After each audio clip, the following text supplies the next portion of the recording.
Hola amigos, el día de hoy les hablaré sobre las etapas del duelo.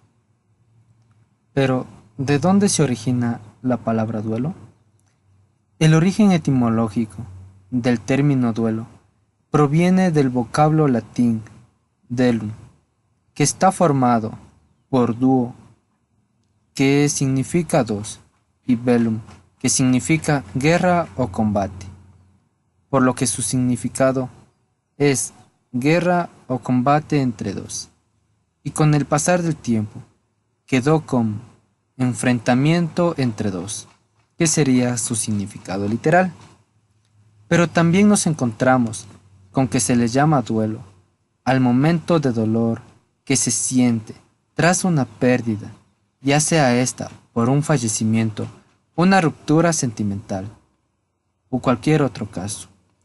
El origen etimológico del término nada tiene que ver con delum, y aunque también proviene del latín, lo hace de la palabra dolus, que significa literalmente dolor.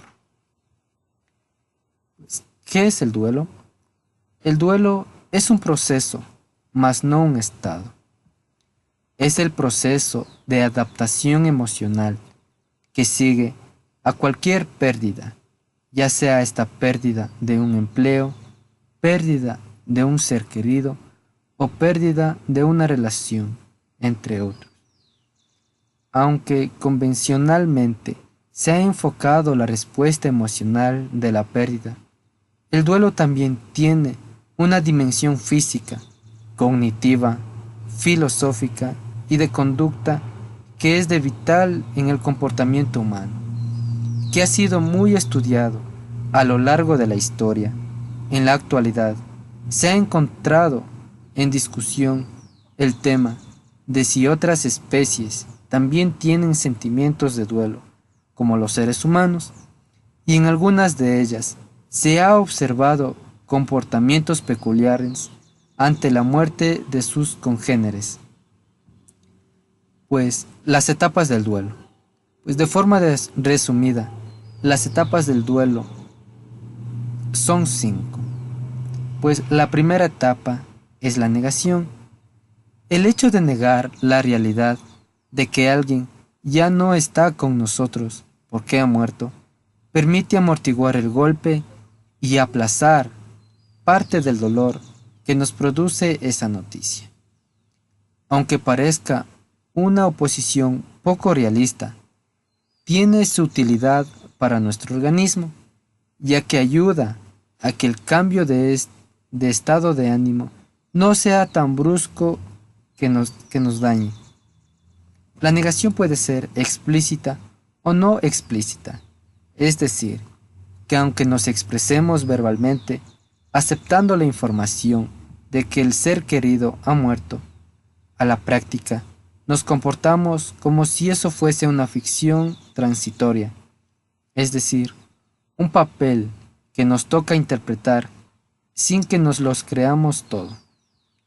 En otros casos, la negación es explícita y se niega de manera directa la posibilidad de que haya producido la muerte. La negación no puede ser sostenida de manera indefinida porque choca con la realidad que aún no se ha llegado a aceptar del todo, así que terminamos abandonando esta etapa. La siguiente etapa es la etapa de la ira. La ira es el resentimiento que aparece en esta etapa. Son frutos de la frustración que produce saber que se ha producido la muerte, que no se puede hacer nada para arreglar o revertir la situación. El duelo produce una tristeza profunda, que sabemos que no puede ser aliviada actuando sobre su causa, porque la muerte no es reversible. Además, la muerte es percibida como el resultado de una decisión, y por eso se buscan culpables.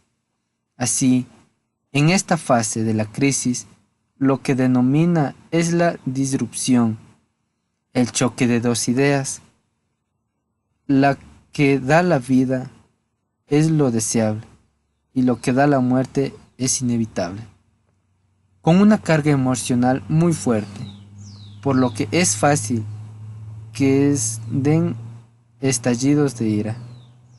Así, es por eso que aparece una fuerte sensación de enfado que se proyecta en todas las direcciones, al no poder encontrarse ni una solución, ni alguien a quien se le pueda responsabilizar de completamente por la muerte. La etapa 3 es la negación. En esta etapa se intenta crear una ficción que permita ver la muerte como una posibilidad que estamos en posición de impedir que ocurra. De algún modo, ofrece la fantasía de estar en control de la situación. En la negociación se puede producirse antes de que se produzca la muerte o después de esta. Fantaseamos con la idea de revestir el proceso y buscamos estrategias para hacer que esto sea posible. Por ejemplo, es frecuente intentar negociar con entidades divinas o sobrenaturales para hacer que la muerte no se produzca a cambio de cambiar el estilo de vida y reformarse. Del mismo modo, el dolor es aliviado imaginando que hemos retrocedido el tiempo y que no hay ninguna vida en peligro. Pero esta etapa es breve porque tampoco encaja con la realidad y además resulta agotador estar pensando todo el rato en soluciones. Etapa de depresión. En la etapa de la depresión, que no es si el tipo de depresión que se considera trastorno mental, sino un conjunto de síntomas similares, dejando de fantasear con realidades paralelas y volver al presente con una profunda sensación de vacío, porque el ser querido ya no está ahí.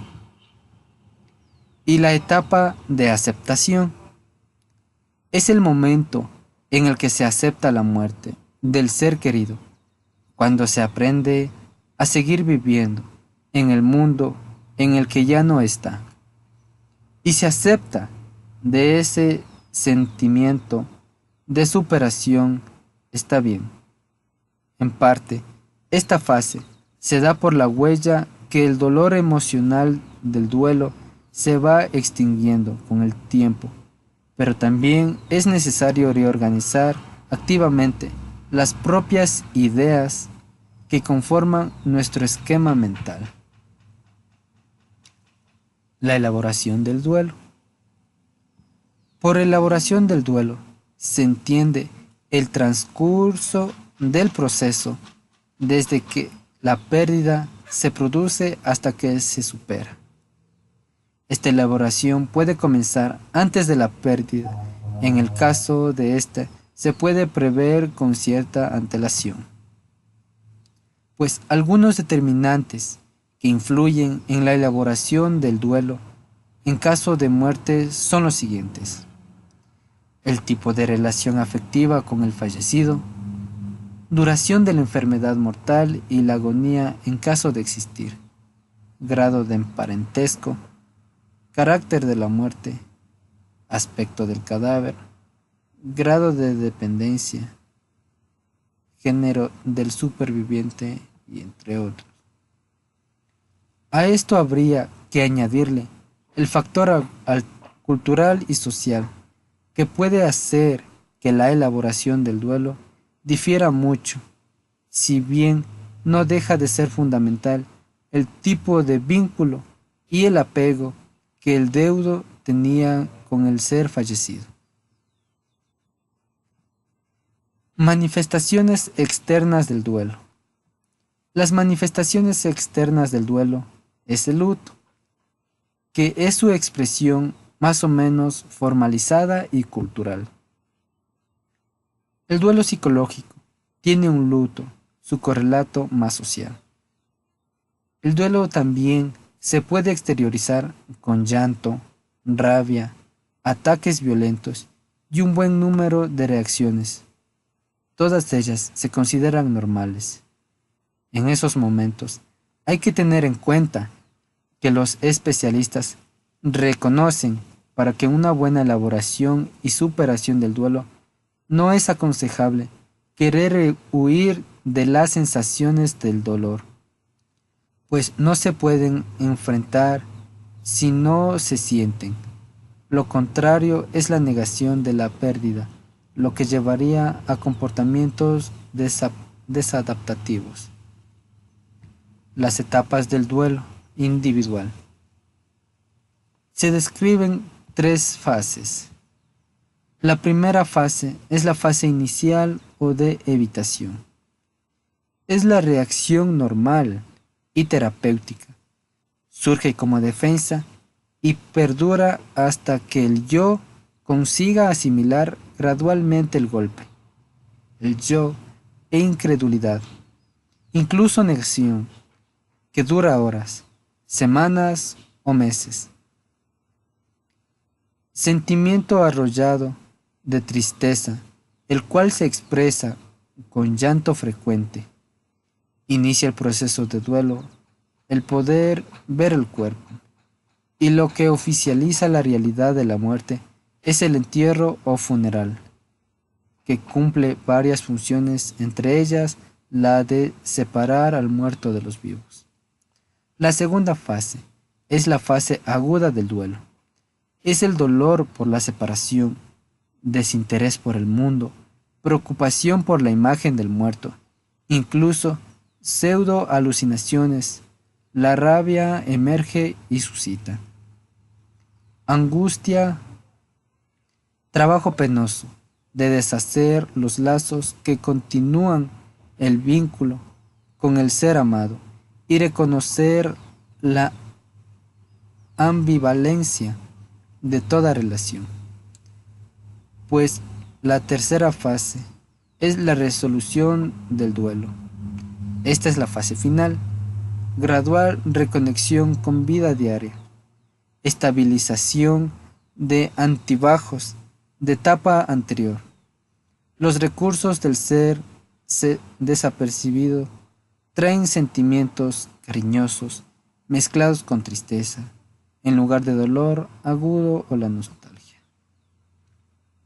También se pueden describir 4 tareas para completar el duelo, que sería aceptar la realidad de la pérdida, experimentar la realidad de la pérdida, sentir el dolor y todas sus emociones, y adaptarse a un ambiente en el cual falta el ser que murió, aprender a vivir en su ausencia y tomar decisiones en soledad, retirar la energía emocional y reinventarla en nuevas situaciones o relaciones. Las tipologías del duelo. El duelo no es una enfermedad, aunque puede llegar a serlo, si su elaboración no es correcta. Pues tenemos el duelo bloqueado, en el cual ocurre una negación a la realidad de la pérdida, donde hay una evitación del trabajo, del duelo, y un bloqueo emocional, cognitivo, que se manifiesta a través de conductas, percepciones ilusionarias, síntomas somáticos o mentales o relacionales.